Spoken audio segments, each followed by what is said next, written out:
Sefako Nyambi built his company in a booming African technology hub, where glass offices rose faster than people could breathe. He believed success came from pressure, not kindness. Workers trembled when he walked past because everyone knew one mistake could cost them their job. He never smiled, never asked questions, and never cared about personal struggles. To him, results were everything, and anyone who slowed the system down was removed without a second thought. Among hundreds of employees was a quiet cleaning woman named Lunati Baiko. She arrived before sunrise and left long after others went home. Her clothes were loose, her head always lowered, and her voice barely heard. Few noticed that she moved carefully or paused often to catch her breath. She carried a growing secret beneath her uniform and lived in constant fear that discovery would end the only income keeping her family alive. One morning, exhaustion finally won. Her body gave up in the hallway, and she collapsed in front of workers and managers. Instead of concern, anger filled the room. The powerful man at the top saw only disruption. In front of everyone, he dismissed her without listening, branding her unfit to work. Shame flooded her face as she was forced out, surrounded by whispers and staring eyes. She walked away slowly, holding her stomach, blaming herself for failing the life inside her. The city felt colder that day. Hunger, worry, and pain followed her home as hope slipped further away. A few days later, fate stepped in. While visiting a private clinic, the same executive overheard a conversation between medical staff about a woman who had collapsed near his company. The details struck him hard. Curiosity turned into unease as pieces began to connect. He learned the truth he never bothered to ask. She had pushed her body beyond limits to afford treatment for her sick parent, while trying to protect her unborn child. What he called weakness was actually sacrifice. Guilt settled heavily on his chest, stealing his sleep and peace. Old memories surfaced of his own childhood, and a mother who suffered silently. Driven by regret, he demanded his team locate the woman immediately. When they finally found her, the news shattered him. The stress and hardship had taken everything from her on the very day she was sent away. The company stopped work for a full day. Employees gathered as the man who once ruled with fear spoke with a broken voice. New rules were announced to protect vulnerable workers, and her name became a symbol of change. The lesson reshaped not only a business, but a man who finally learned the cost of cold decisions. A soft-spoken office cleaner, Lunati Baiko, moves quietly through the tall building before sunrise, pushing her cart across shining floors while most people are still asleep. She wears loose clothes that hang awkwardly on her small body, choosing them carefully every day to keep her condition hidden. Each step is taken slowly, not because she is lazy, but because she is protecting the life growing inside her. Fear follows her like a shadow, because this job is the only thing standing between her family and complete collapse. She works longer hours than required, never complains and never asks for rest. When her back aches or dizziness hits, she leans against a wall for a moment, whispering strength to herself. Her wages pay hospital bills for her sick mother and rent for a tiny room. Food is often skipped so medicine can be bought. Every sacrifice feels worth it as long as she can keep earning. The company is ruled by a man who believes emotions weaken success. He watches workers like machines, measuring output instead of effort. One morning, Lunathi's body finally gives up. The lack of sleep, poor meals, and constant strain become too much. She collapses in the hallway, shocking everyone nearby. Instead of help, she receives cold judgment. The powerful leader sees her fall as failure and decides she no longer belongs there. In front of staff, she is dismissed without a chance to explain. Tears fall as she gathers her things, holding her stomach tightly. She leaves the building feeling small, ashamed, and terrified of what comes next. The city noise feels louder, and the future suddenly feels empty. Days pass, and an unexpected moment changes everything. A conversation overheard at a clinic reveals the story behind the woman who fell outside the office. The truth comes out slowly, hitting harder with every detail. Her struggle, her sacrifices, and her silence are finally understood. Guilt crashes into the man who caused her pain. Memories he buried resurface, reminding him of a past filled with hardship and loss. Sleep leaves him as regret takes its place. He orders a search, not to save reputation, but because his conscience demands answers. When he finds her, the reality is unbearable. Stress took something precious from her on the worst day of her life. The weight of his decision becomes impossible to escape. The company pauses. Workers gather as new promises are made. Policies change, hearts open, and one woman's quiet suffering becomes the reason many others are protected. Her story leaves a mark that cannot be erased. One morning, Lunati faints at work. The day begins like any other, with bright lights, rushing footsteps, and the sound of machines humming through the building. She has been awake since before dawn, her stomach empty and her head spinning, but she keeps moving because stopping feels dangerous. As she wipes the floor near a busy office corridor, her vision blurs. The room seems to tilt, her hands shake, and before anyone understands what is happening, her body gives up and drops to the cold ground. People freeze. Some step back in shock, others whisper, unsure of what to do. Lunati lies there, breathing softly, one hand resting over her stomach, as if protecting something precious. A few workers want to help, but fear holds them still. Everyone knows how strict the man in charge is, and no one wants trouble. Footsteps approach, sharp and confident. The company leader arrives, his face hard, his eyes filled with annoyance instead of concern. He looks down at the woman on the floor, not as a human in pain, but as a problem interrupting his day. Without asking questions or calling for assistance, he decides she is unfit. To him, collapsing means failure. In front of everyone, he speaks loudly. His words cut through the silence, heavy and humiliating. He accuses her of being careless, of slowing down progress, of not deserving her place. Lunati wakes to the sound of judgment, not kindness. Her heart pounds as she struggles to sit up, confused and weak, while dozens of eyes watch. She tries to speak, but her voice is small and broken. No explanation is allowed. No one listens. The decision is final, delivered without mercy. She is told to leave immediately. Shame burns her face as tears slip down her cheeks. She stands slowly, holding onto the wall to keep from falling again. Each step toward the exit feels heavier than the last. Workers lower their heads, some angry, some sad, but all silent. Fear keeps them quiet. Outside, the sun feels too bright. The noise of the city crashes into her all at once. Her job is gone, her body is weak, and her future feels uncertain. She rests her hand on her belly, whispering promises she is not sure she can keep. What looked like a simple moment of collapse becomes the start of something much bigger. A single decision, made without understanding, sets off a chain of events that will return with painful truth. The fall was not just to the floor, but into a reality that will soon force someone powerful to face the damage caused by cold judgment. Humiliated and heartbroken, Lunati leaves the building in tears, clutching her belly, whispering apologies to her unborn child. Her steps are slow and unsteady as she passes through the large glass doors that once felt like safety. Inside, laughter and typing continue as if nothing happened. But for her, everything has collapsed.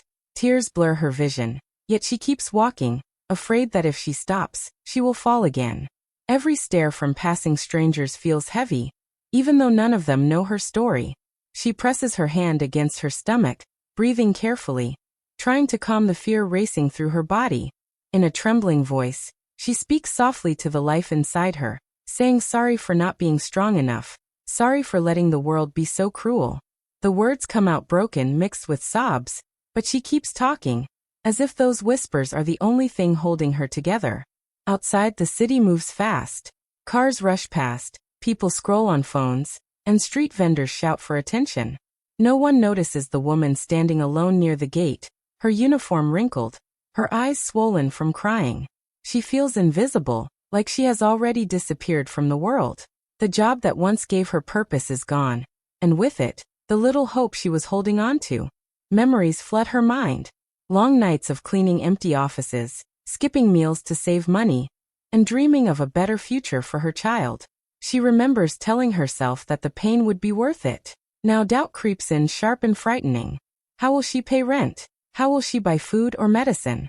The questions pile up with no answers. She walks away from the building slowly, each step pulling her farther from the life she knew. Her chest feels tight, not just from sadness, but from the weight of shame placed on her in front of others. She wonders if she deserved it, then quickly blames herself for even thinking that way. As she reaches the end of the street, exhaustion forces her to sit. She wipes her face with shaking hands and looks down, forcing a small smile for the child she carries. She promises to keep going, even though she has no plan and no strength left. That walk away from the office is not just an exit from a job. It is the beginning of a painful journey that will expose hidden truths, awaken buried guilt, and eventually turn one careless decision into a lesson that will echo far beyond those walls. Days later, Safako overhears doctors talking quietly while he waits in a private clinic hallway. He is there for a routine check, scrolling on his phone, barely paying attention. Then a few words reach his ears and make him pause. The conversation is about a young expectant woman who collapsed near a large office complex after losing her job. One doctor sounds worried, mentioning exhaustion, hunger, and stress. At first he ignores it. Stories like that happen every day, he tells himself, but something about the location makes his chest tighten. He listens more carefully, his phone forgotten. The doctors describe how the woman was found sitting outside a corporate building, shaking, holding her stomach, and crying softly. They talk about how weak she was and how long she must have been pushing herself. A strange feeling rises in him. The image in his mind becomes clearer, more uncomfortable. He remembers the incident at work, the cleaner who fell in the hallway, the way she looked when she stood up, pale and trembling. His jaw tightens as the pieces slowly come together. One doctor mentions that the woman kept apologizing to her unborn child, even while being treated. Another says she kept asking if stress could hurt the baby. That sentence hits him like a punch. His breathing changes. His confident posture stiffens, and for the first time in years he feels unsure. He steps closer without realizing it, pretending to check a notice on the wall. Every word feels heavier now. They talk about how fear and pressure can damage both body and mind. They talk about how losing income during pregnancy can be dangerous. Each sentence quietly accuses him. A memory flashes in his mind, sharp and unwanted. He sees himself standing in front of employees, his voice cold, his decision final. He remembers not asking a single question. He remembers turning away while she struggled to stand. His stomach knots. The hallway suddenly feels too small. The power he usually carries feels useless here. For the first time, he wonders who she really was beyond the uniform. What life she went home to. What pain he added to an already heavy burden. The doctors walk away, but the words stay behind, echoing loudly in his head. He can no longer pretend it was just business. Something real, something human, has been touched by his actions. As he leaves the clinic, his steps are slower. The city noise feels distant. A quiet truth has begun to surface, one that refuses to be ignored. That overheard moment becomes the crack in his hard shell, the beginning of a realization that will force him to face consequences he never imagined. He learns Lunati wasn't lazy. She was overworking to pay for her mother's dialysis and save her unborn baby. The truth reaches him slowly, not in one moment, but in pieces that refuse to stay silent. His assistants bring reports, hospital notes, and small details gathered from people who knew her.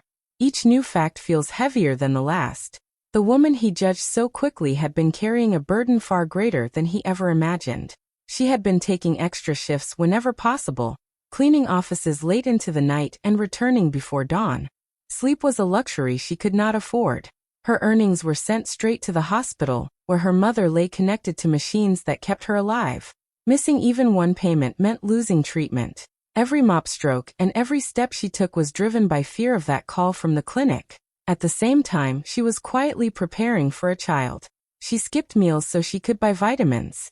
She avoided doctors because visits cost money she did not have. She believed that if she just worked harder, everything would somehow turn out fine. Pain, dizziness, and weakness were ignored because stopping was not an option. As he reads more, his chest tightens. The moments he once called poor performance now look like signs of exhaustion. The pauses he noticed were not laziness, but a body pushed beyond its limits. He remembers how small she looked standing in front of him, how she tried to speak, how he never listened. A deep discomfort settles in him. His success was built on discipline and sacrifice, yet he failed to recognize those very qualities in someone else. The system he created rewarded strength, but punished silent suffering. He begins to understand that her strength was never loud. Memories return uninvited. A woman from his past, tired hands, a bent back, and a voice that rarely complained. He had promised himself never to be weak, never to depend on kindness. Somewhere along the way, that promise turned into cruelty. Regret follows him everywhere now. In meetings, at home, even in quiet moments, her story plays in his mind.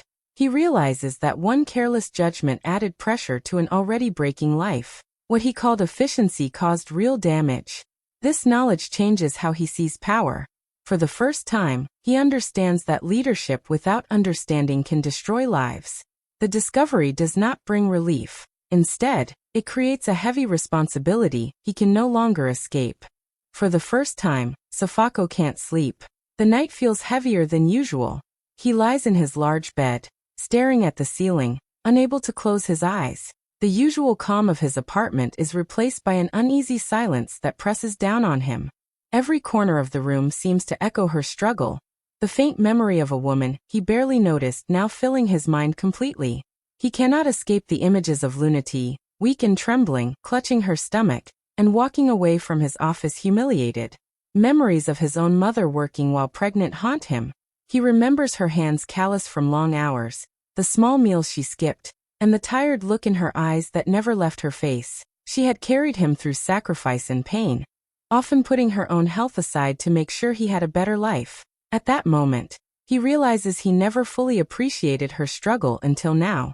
His mother's quiet strength mirrors Lunathi's fight, and the parallel hits him like a shock. Guilt creeps in slowly but firmly. He sees the mistakes he made, the harsh words, and the cold dismissal. Every detail of her fainting, the whispers in the hallway, and the judgment he passed flashes across his mind.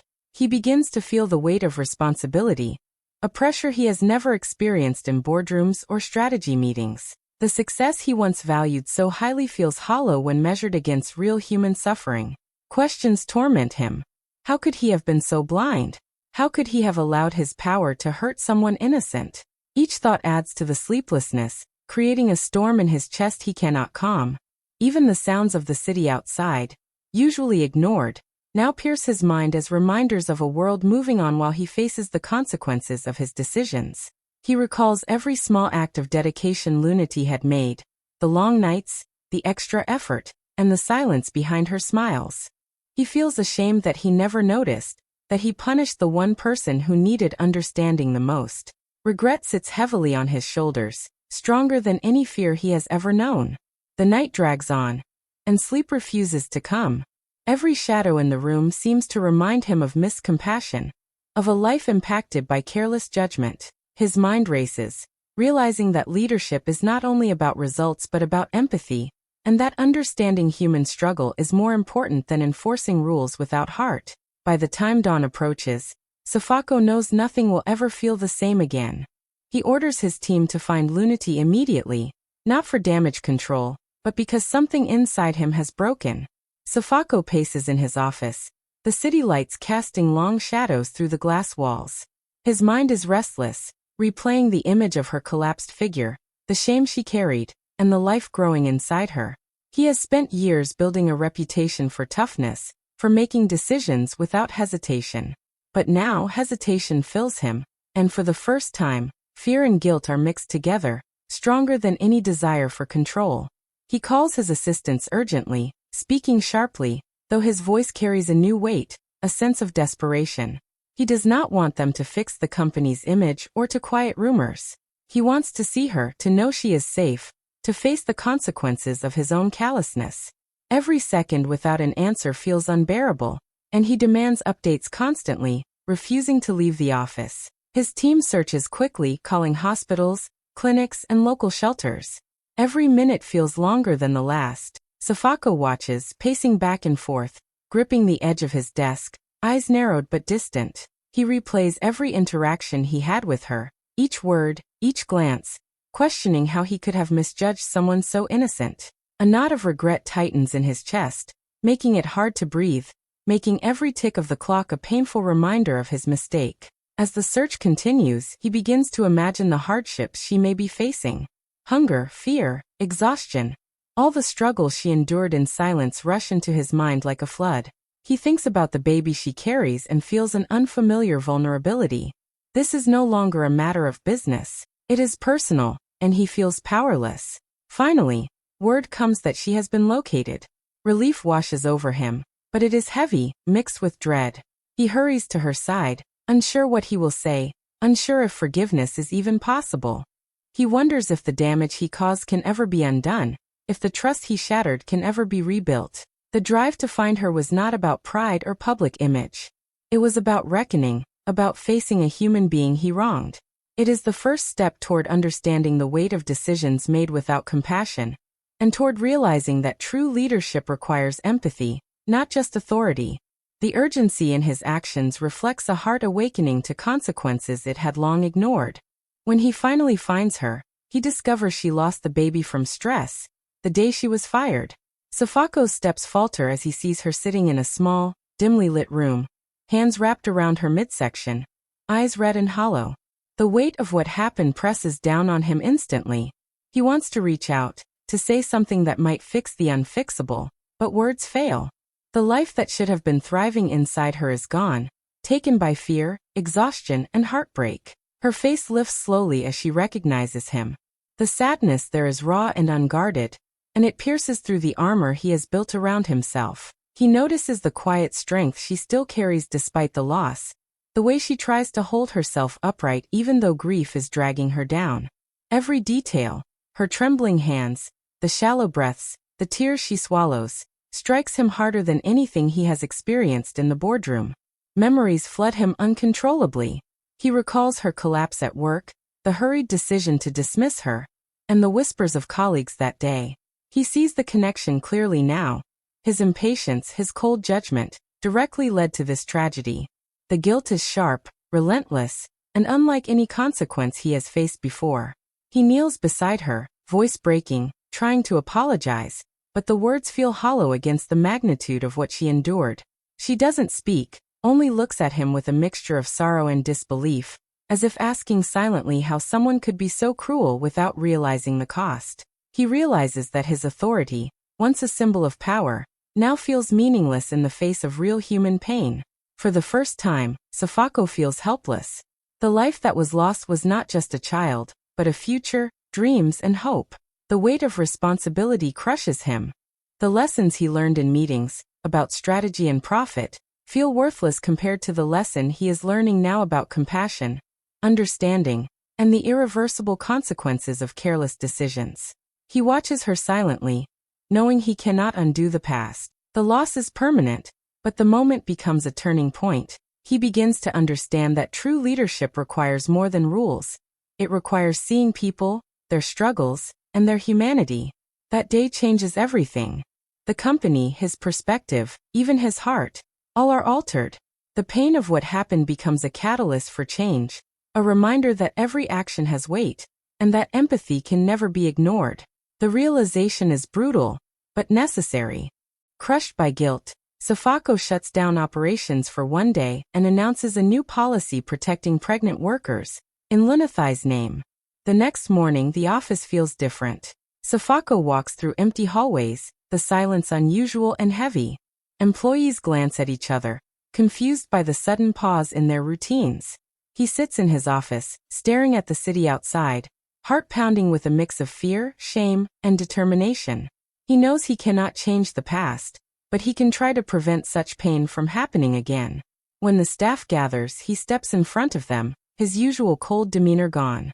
The room grows quiet, waiting, sensing something is different. His voice shakes as he speaks, not about profits or deadlines, but about humanity.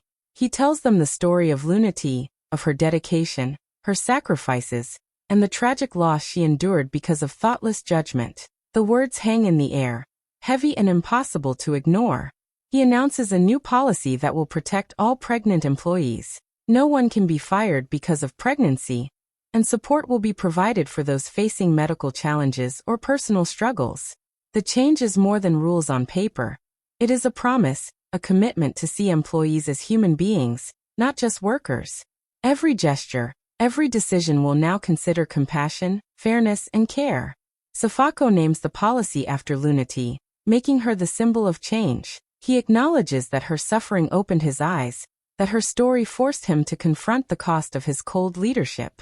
The employees listen, some in shock, others in awe, as a man they once feared admits fault and commits to doing better. It is unusual, almost unheard of, but it feels real. Outside the office, word spreads quickly. People talk about the CEO who changed his heart, who recognized the pain caused by harsh decisions and took action to make amends.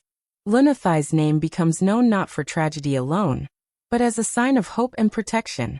The community notices, stories are shared, and the company's reputation transforms from fear to respect. For Sefako, the act is both relief and reminder.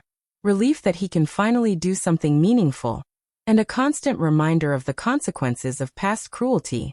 From this day forward, every decision carries empathy, every interaction is measured with care, and the company evolves into a place where people are valued beyond performance. The change is permanent, powerful, and inspired by one woman's silent bravery. If you enjoyed this story, don't forget to like, comment, and subscribe to our channel for more amazing African tales. Hit the notification bell so you never miss a new story, and share this one with friends who love inspiring and emotional stories.